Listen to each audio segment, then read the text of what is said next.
Assalomu alaykum aziz o'quvchim.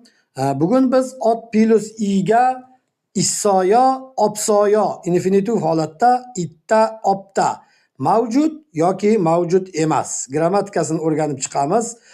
Bu eng oson grammatikalar sirasiga kirganligi uchun buni asosan misollar bilan mustahkamlab qo'yamiz. Bunda faqat esga olib, yodlab qolish kerak bo'lgan joyi bu otlarga qo'shilganda i'ga itta yoki i'ga opta issoyo, opsoyo holatda ishlatiladi.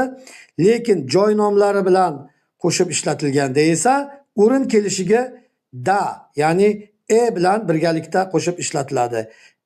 Itta issoyo, opsoyo shaklida ishlatiladi. Masalan, maktabda bor yoki kinoteatrda bor demoqchi bo'lganimizda xuddi mana shu holatda issoyo, opsoyo holatda ishlatamiz. Endi azizlarim, oilaga oid qisqacha so'zlar bilan tanishtirib o'taman.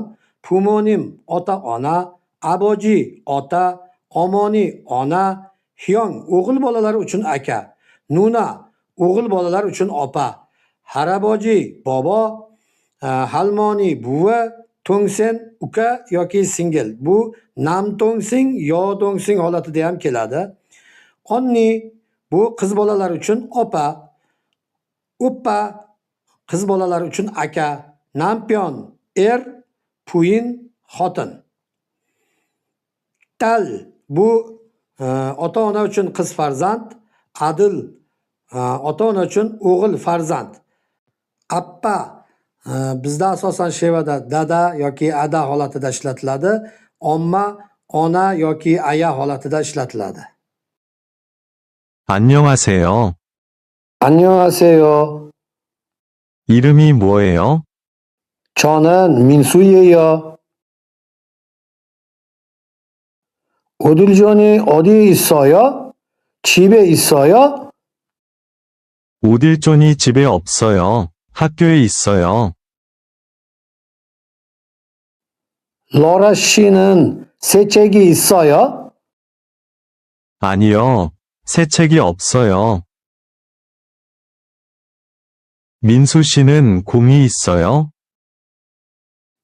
네, 공이 있어요. 감사합니다.